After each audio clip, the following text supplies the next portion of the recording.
नमस्कार दोस्तों, आप देख रहे हैं एचवीएस स्टडीज़ और इस वीडियो में आपके लिए 3 मई 2024 का करंट अफेयर लेकर आ गए हैं। करंट अफेयर के साथ साथ स्टैटिक जीके और रिलेटेड करंट अफेयर्स का रिवीजन करते हुए चलेंगे। अगर आप इस चैनल पर पहली बार आए हो तो चैनल को सब्सक्राइब कर लीजिएगा।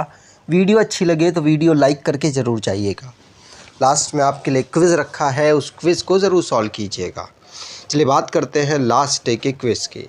लास्ट डे आपसे क्वेश्चन पूछा गया था, which company admitted in the British court that its COVID-19 vaccine poses a risk of heart attack and stroke। तो किस कंपनी ने ब्रिटिश अदालत में स्वीकार किया है कि उनकी कोविड-19 की जो वैक्सीन है उसकी वजह से दिल का दौरा और स्ट्रोक का खतरा उत्पन्न हो सकता है। और ये एस्ट्राजेनेका, जो कि एस्ट्राजेनेका ने यहाँ पर कहा है कि उनके द्वारा बनाई हुई जो वैक्सीन है उसमें हार्ट अटैक और स्ट्रोक का खतरा है। और भारत में भी बहुत सारे लोगों को यहाँ पर ये वैक्सीन लगी है। कोवैक्सीन ये बनाती थी और यहाँ पर भारत में भी बहुत सारे लोगों को लगी, तो इसीलिए भारत में भी चर्चाएं होने लग गई। आप सभी ने आंसर वैसे सही दिया था और डिटेल में दिया था। आज के पहले क्वेश्चन की बात करें। पहला क्वेश्चन है, recently which country won the gold medal in archery world cup in the men's recurve event. तो हाल ही में किस देश ने तीरंदाजी विश्व कप में पुरुषों का रिकवर स्पर्धा में स्वर्ण पदक जीता है? तो ये इसलिए चर्चा किया जा रहा है क्योंकि भारत के टीम ने यहाँ पर जीत दर्ज की है। आर्चरी आपको पता होना चाहिए, वर्ल्ड जो आर्चरी है वो कहाँ ऑर्गेनाइज कराया जा रहा है इसका वर्ल्ड कप? तो ये संघाई चाइना में ऑर्गेनाइज कराया जा रहा है। और वहीं पर भारतीय मेंस की रिकवर्स टीम ने यहाँ पर हिस्ट्री बना दी है और gold medal archery world cup stage 1 में जीत लिया है। साउथ कोरिया को यहाँ पर हराकर ये मेडल जीता है। इसमें 3 प्लेयर्स थे, जिसमें धीराज और तरुणदीप, प्रवीण, इन तीनों ने मिलकर यहाँ पर साउथ कोरिया के जो स्क्वाड है उनको हराया और उसके बाद यहाँ पर गोल्ड मेडल जीत लिया गया। अगर भारत की बात करें तो अभी तक भारत का बेस्ट परफॉर्मेंस रहा है आर्चरी वर्ल्ड कप में। भारत ने यहाँ पर 8 मेडल टोटल जीत लिए हैं, 5 गोल्ड, 2 सिल्वर और 1 ब्रॉन्ज मेडल। ठीक, आगे बात करें। अब स्पोर्ट्स से रिलेटेड जो करंट अफेयर्स बने हैं उनको रिवाइज करते हैं। पहला क्वेश्चन पढ़ लिया। दूसरा, हैमर थ्रो से बिलोंग करते थे हर्षित कुमार, जिन्होंने अंडर 20 एशियन एथलेटिक चैम्पियनशिप में गोल्ड मेडल जीत लिया है। और प्राची यादव मध्य प्रदेश से बिलोंग करती हैं और इनको ACC पैराकॉय एशियन चैम्पियनशिप 2024 में इन्होंने 2 गोल्ड मेडल जीते हैं। गुकेश जो कि ग्रैंड मास्टर हैं, इन्होंने यहाँ पर हिस्ट्री क्रिएट कर दी है और कैंडिडेट्स चेस टूर्नामेंट को इन्होंने जीत लिया। रेसलिंग एशियन रेसलिंग चैम्पियनशिप 2024, जो कि बिश्केक किर्गिस्तान में इसे ऑर्गेनाइज कराया गया। और कार्लोस सेस, इन्होंने कारों की रेस ऑस्ट्रेलियन ग्रैंड प्रिक्स 2024 को जीत लिया। मीराबाई चानू, इन्होंने पहली वेटलिफ्टर बनी है जो कि पेरिस ओलंपिक में क्वालिफाई कर गई हैं भारत से।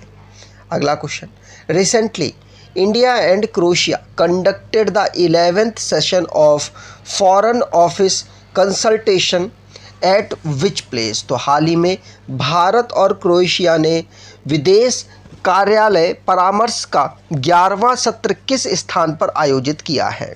तो भारत और क्रोएशिया का जो विदेश कार्यालय परामर्श का 11वां सत्र नई दिल्ली में ऑर्गेनाइज कराया है। और नई दिल्ली में भारत की तरफ से इंडियन सेक्रेटरी पवन कपूर और क्रोएशिया की तरफ से वहाँ के DG डॉक्टर पीटर मिहातोव ने पार्टिसिपेट किया है। इसमें दोनों देश किस प्रकार से अपने ट्रेड को बेहतर कर सकें, डिफेंस क्षेत्र में किस तरीके से एक दूसरे को कोऑपरेट कर सकें, साइंस, टूरिज्म और कल्चर के क्षेत्र में कैसे एक दूसरे के साथ आगे बढ़ सके, उस पर चर्चाएं हुई है। ठीक, और क्रोएशिया की बात करें तो क्रोएशिया, जिसकी कैपिटल जग्रेब है और ऑफिशियल लैंग्वेज इसकी क्रोएशियन है, प्राइम मिनिस्टर एंड्रेज प्लेंकोविक है। आगे बात करें तो अब नेशन संबंधित जो करंट अफेयर्स बने हैं उनको रिवाइज करते हैं। पहला क्वेश्चन पढ़ लिया। दूसरा, जो पॉलिटिकल पार्टीज़ हैं और कैंडिडेट्स हैं उनको सुप्रीम कोर्ट ने फैसला ये सुनाया है कि अब वो बैलेट पेपर, ईवीएम और वीवीपैट जो स्लिप्स होती हैं उसमें अब वो चाहे तो यहाँ पर उसकी चेकिंग की जा सकती है। और 4th पोजीशन पर भारत रहा है सिप्री की रिपोर्ट के अनुसार ग्लोबल मिलिट्री एक्सपेंडिचर में 2023 की ईयर पर बेस ये पूरी रिपोर्ट है। पहले पोजीशन पर यूएस रहा, दूसरे पर चाइना, तीसरे पर रशिया और चौथे पर भारत रहा है। फिलीपींस को भारत ने पहला ब्रह्मोस सुपरसोनिक क्रूज मिसाइल का जो दस्ता है वो हैंडओवर किया है। इंडिया और मॉरिशस दोनों प्रोटोकॉल साइन कर चुके हैं जिससे कि उन्होंने अमेंड कर दिया है डबल टैक्सेशन अवॉइडेंस एग्रीमेंट को। और भारतीय जो रिसर्च स्टेशन है अंटार्कटिका में भारत का, वहाँ पर इंडियन पोस्ट ऑफिस की दूसरी ब्रांच खोलने की अनाउंसमेंट हुई है। अगर आपको ई बुक परचेज़ करना चाहते हैं, डिस्क्रिप्शन बॉक्स में लिंक है, वहाँ से ई बुक परचेज़ कर सकते हैं। अगला क्वेश्चन, स्मार्ट मतलब supersonic missile assistant release of torpedo system recently seen in news is develop by which organisation.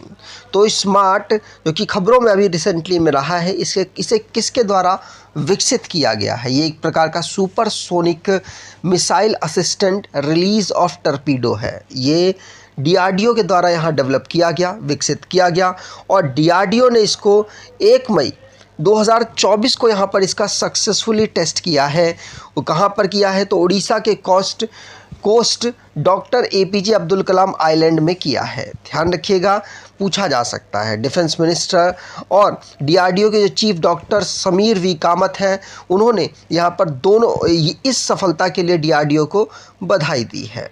ठीक, अगला क्वेश्चन, उससे पहले डीआरडीओ की बात करें, डिफेंस रिसर्च डेवलपमेंट ऑर्गेनाइजेशन, जो कि जिसको इस्टेब्लिश किया गया था 1958 में, नई दिल्ली इसका हेडक्वार्टर है। समीर वी कामत इसके चेयरमैन है। मिनिस्ट्री ऑफ डिफेंस के अंतर्गत ये आती है। मोटो इसका strength origin is in science है। अगला question, recently which Indian company recently signed an MOU and Norwegian firm to implement floating solar power technology in India।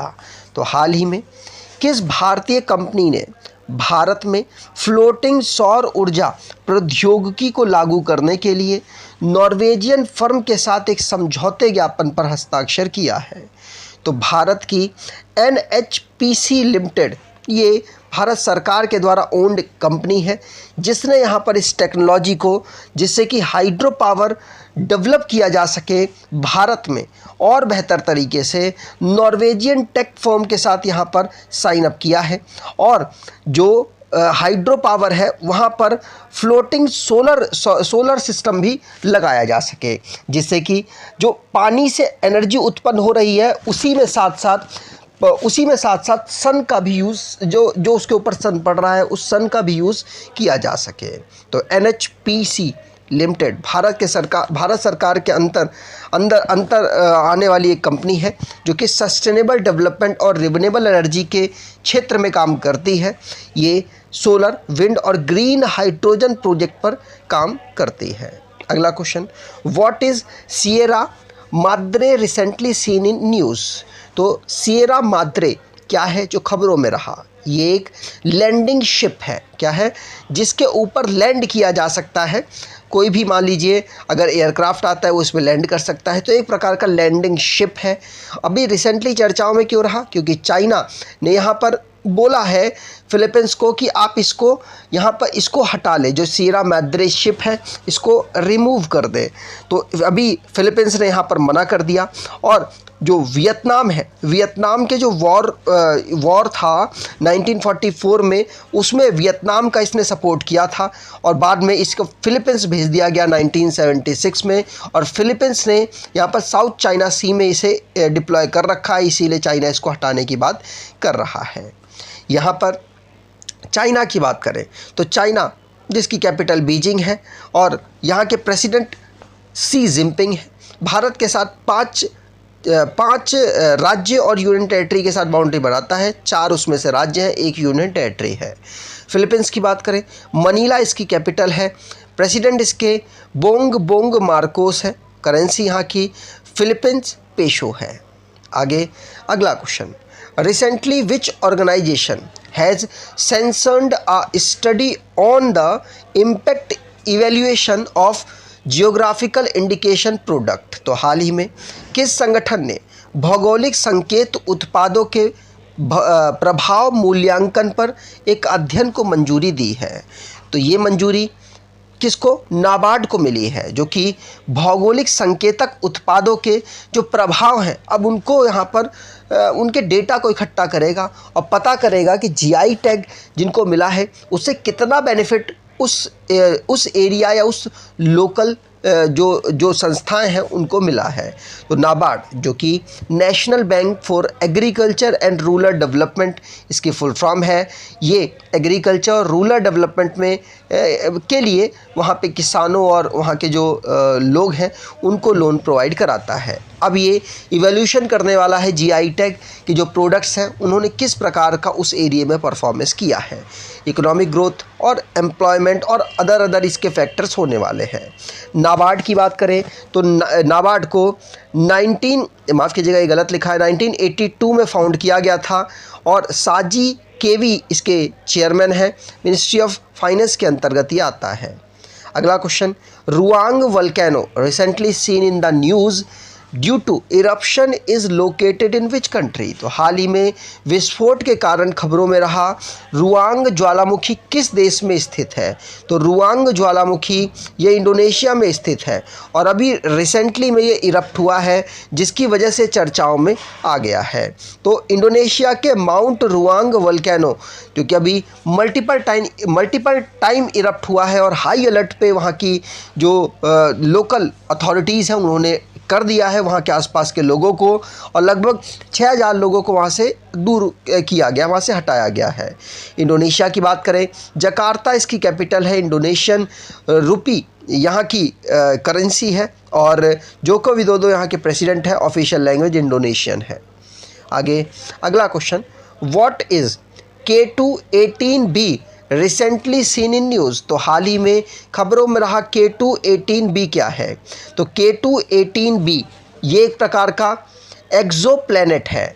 Exoplanet जिसको नासा के द्वारा जेम्स वेब स्पेस टेलीग्राफ के माध्यम से यहाँ पर इसकी फ़ोटोज़ वगैरह ली गई हैं, इसको ऑब्ज़र्व किया गया है जिसकी वजह से ये भी रिसेंटली चर्चाओं में आ गया है। एक्सोप्लैनेट ध्यान रखिएगा, इसको सुपर अर्थ भी हम यहाँ पर कह रहे हैं।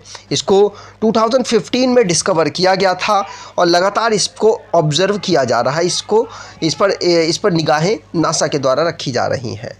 अगला question, what is the theme of international labour day 2024? तो अंतर्राष्ट्रीय श्रम दिवस 2024 का विषय क्या है? तो अंतर्राष्ट्रीय श्रम दिवस का विषय इस बार ensuring safety and health at work in a changing climate है। ध्यान रखिएगा, पहला ऑप्शन यहाँ पर बिल्कुल सही है जिसमें इंश्योर किया जाए सेफ्टी वर्कर्स की, साथ साथ हेल्थ को यहाँ पर बेहतर करने की कोशिश की जाए और जो ग्लोबली क्लाइमेट चेंज हो रहा है उसमें उनको ज़्यादा इफ़ेक्ट ना हो। यहाँ पर 1 मई को हम इंटरनेशनल लेबर डे के रूप में ऑब्ज़र्व करते हैं। ध्यान रखिएगा, यहाँ पर इंटरनेशनल जो लेबर डे है इसको फर्स्ट टाइम 1989 में यहाँ पर ग्लोबली ऑब्ज़र्व किया गया था। आगे अगला क्वेश्चन, ये सारे क्वेश्चन अब लास्ट डे के करंट अफेयर्स के रिविजन्स हैं। जैसे युवराज सिंह, क्रिस गेल और उसेन बोल्ट, इन तीनों लोगों को यहाँ पर मिल चुका है ICC men's T20 world cup 2024 के लिए ब्रांड एम्बेसडर का जो खिताब ब्रांड एम्बेसडर के लिए अपॉइंट कर दिया है। और कृष्णा M. एला ये इंडियन वैक्सीन मैन्युफैक्चरर एसोसिएशन के प्रेसिडेंट नियुक्त हो चुके हैं। एस्ट्राजेनिका जिन्होंने यहाँ पर कबूल लिया है कि हमारी जो वैक्सीन है उसमें जो हार्ट स्ट्रोक और साथ जो हार्ट स्ट्रोक और हार्ट अटैक आने का खतरा था। नवरत्न कंपनी का स्टेटस मिल चुका है नेशनल फर्टिलाइज़र लिमिटेड को और नवरत्न कंपनी का स्टेटस हुडको को भी मिल चुका है। एथाइलिन ऑक्साइड, ये हांगकांग, सिंगापुर और अमेरिका के अथॉरिटीज़ ने यहाँ पर भारतीय जो मसाले हैं, एमडीएच हो गया, एवरेस्ट हो गया, उनमें पाया है, जो कि कैंसर का कारण बन सकते हैं। यूएनएचसीआर ये क्लाइमेट रेजिडेंस फंड यहाँ पर इकट्ठा करेगी, जिससे कि क्लाइमेट से रिलेटेड जब भी कोई दिक्कत हो तो वहाँ पर जो रिफ्यूजीज़ और डिस्प्लेस पर्सनस हैं उन पर ज़्यादा इफ़ेक्ट ना आए। तमिलनाडु ने अभी रिसेंटली में प्रोजेक्ट नीलगिरी तहर को यहाँ पर शुरू किया है और इसके लिए सेंसस यहाँ पर कर रहा है। अप्रैल से लेकर मई तक करने वाला है और 2022 से लेकर 2027 तक के लिए प्रोजेक्ट को लॉन्च किया गया, जिससे कि नीलगिरी तहर को, जो कि तमिलनाडु में अधिकतर मात्रा में पाए जाते हैं, उनको कंजर्व किया जा सके। अरुणाचल प्रदेश में पाई गई है अभी रेयर स्पीसीज़ की एक बटरफ्लाई, जिसका नाम नेप्टिस फिलियरा है। आगे अब आज के क्विज़ की बात करें तो recently which Indian company signed an MOU with Norwegian firm to implement floating solar power technology in India। तो हाल ही में भारत में किस कंपनी ने फ्लोटिंग सोलर ऊर्जा प्रौद्योगिकी को लागू करने के लिए नॉर्वेजियन फर्म के साथ समझौते ज्ञापन पर हस्ताक्षर किया है? कमेंट बॉक्स में डिटेल में आंसर दीजिएगा। अगर आपको ये वीडियो अच्छी लगी है तो आपसे अनुरोध करूँगा वीडियो को लाइक कर दीजिएगा, चैनल को सब्सक्राइब कर लीजिएगा। धन्यवाद।